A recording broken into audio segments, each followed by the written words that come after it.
Hi, I'm John Green. Welcome to Crash Course Literature. You can tell that I'm an English teacher because I'm wearing a sweater, but you can tell that I'm the kind of English teacher who wants to be your friend because I'm wearing awesome sneakers. This is actually season 2 of Crash Course Literature. If you want to watch season 1, you can do so over here. It's season 4 of Crash Course Humanities. It might even be like season 7 or 8 if you count all the science stuff. Whatever, let's just get started.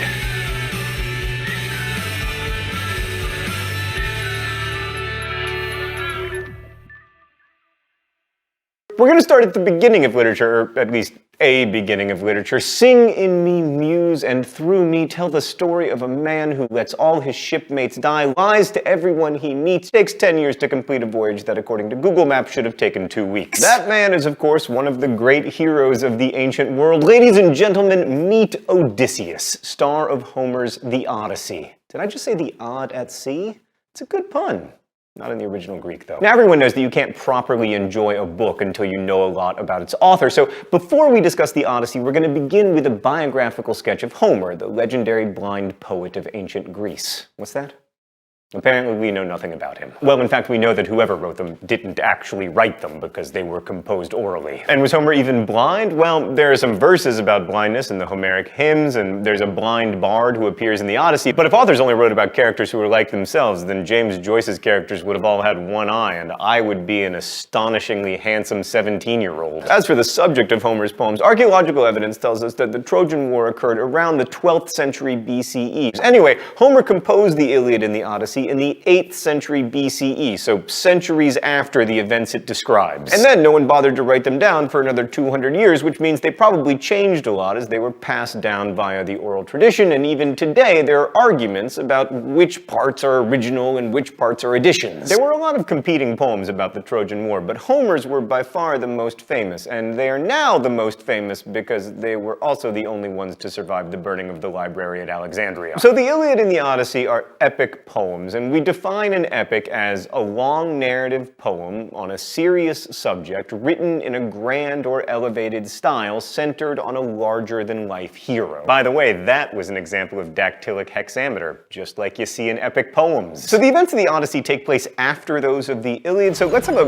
brief recap thought bubble. So Helen, the wife of Menelaus, runs off with Paris, a Trojan prince, or maybe she's abducted, it's not clear. Anyway, Menelaus' brother Agamemnon gathers allies and goes to Troy to get her back, but the war drags on for 10 years, at which point everyone is really tired and bored and wants to go home, and Achilles gets really angry and says he won't fight anymore, and things go really badly for the Greeks until Patroclus, Achilles' best friend, goes into battle in his place and does a pretty awesome job until he's slain by Hector, the Trojans' great warrior, which forces Achilles to reconcile himself with his own mortality and return to the field where he becomes the ultimate death-dealing machine, slaying hordes of Trojans, including Hector, whose body he drags behind his chariot, because that's how Achilles rolls, until Hector's father, Priam, comes and begs for his son's corpse, and Achilles relents, and they have dinner together, and then the book ends with the war still going on and nothing really resolved. And that's the Iliad. When the Odyssey opens, it's 10 years later, and everyone is already back home, except for Odysseus. His son Telemachus and his wife Penelope don't know if he's dead or alive, but Homer reveals that he's on the Isle of Ogygia. Imprisoned by the nymph Calypso, gods intervene, and after a series of adventures and a whole lot of backstory, he finally returns home to Ithaca in disguise and kills several dozen suitors who have been drinking all of his wine,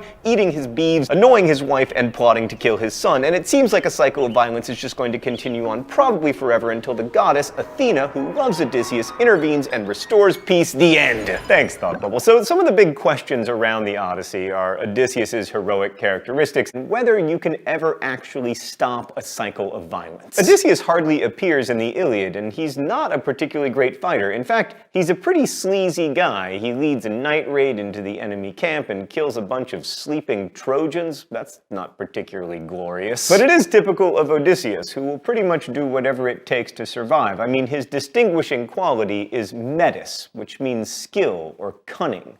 Odysseus is smart. He's really smart. I mean, he's an incredibly persuasive speaker, and he can talk his way out of the stickiest of situations, even ones that involve, like, cyclopses. But he's also kind of a monster of self-interest, and if he weren't so smug and overconfident, he might have gotten home in less than, like, a gajillion years. The best example of this is probably Odysseus' encounter with the Cyclops. So Odysseus and his men land on the island of the Cyclops, and he and several of his guys settle into the Cyclops' cave, feasting on the delicious goat cheese that the Cyclops has hoarded, and then expecting the Cyclops to return and offer them gifts, because that's what you do when someone breaks into your house. I mean, yes, there was an ancient Greek tradition of hospitality, but that's taking it pretty far, and for the record, it's also pretty much exactly what the suitors are doing in Odysseus' house, for which he kills them. So the Cyclops comes home, and he's so thoroughly not psyched about these guys in his cave that he begins to eat them, and in response, Odysseus blinds him with a flaming spear, which is fairly easy to do because, of course, he only has one eye. Odysseus has given his name as No Man, so when the Cyclops calls out, "No man is hurting me! No man is killing me!" the other Cyclopses don't come to his aid. Because, you know, they think there's no man hurting him. It's a pun. It's a blindingly good pun. But then, just when it seems that Odysseus might get away with it, he can't tolerate the idea that no man is going to get the credit, so he announces his actual name, causing the Cyclops to call down curses upon him, which culminates in all of his men being killed. Just as a rule of thumb, you do not want to be friends with Odysseus, and you also don't want to be his enemy. Just stay away. So Odysseus is a trickster and a liar and a pirate and a serial adulterer, and he's responsible for the death of a lot of people, and he also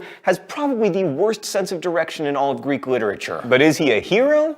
Yes. To the Greeks, heroism didn't mean perfection. It meant that you had an extraordinary attribute or ability, and Odysseus definitely does. It's not for nothing that he's the favorite of Athena, the goddess of wisdom. I mean, she applauds all of his tricks and stratagems, and she encourages us to applaud them too, even though from our contemporary perspective, he's a pretty shady dude. See, Odysseus and a couple of his friends, with a big assist from Athena, have slaughtered all the suitors and the serving maids, and that's a problem because this isn't the Iliad. They aren't at war. The Iliad is a poem of war, and its main concern is kleos, which means glory or renown achieved on the battlefield that guarantees you a kind of immortality because your deeds are so amazing that everyone's going to sing about you forever. Achilles didn't get to go home. He had two choices. He could stay and fight and win glory, or he could go home and live a long and quiet life. In the Iliad, Achilles went for glory. But the Odyssey is about the alternative. It's about what we do after a war, how we put war away.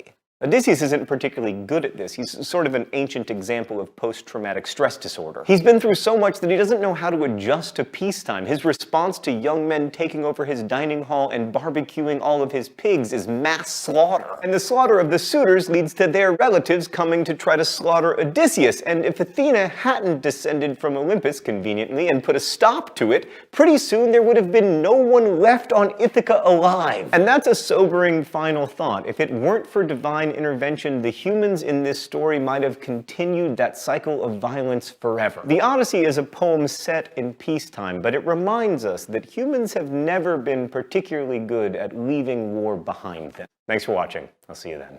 Crash Course is made with the help of all of these nice people, and it is brought to you today by Crash Course viewer and Subbable subscriber Damien Shaw. Damien wants to say thanks for all your support to Brioni, Stu, Peter, Morgan, and Maureen. And today's video is co-sponsored by Max Loudzenheiser and Katie Coco. Thank you so much for subscribing on Subbable and supporting Crash Course so we can keep making it free for everyone forever. You can help this show continue and grow at Subbable.com. Thank you for watching, and as we say in my hometown, don't forget to be awesome.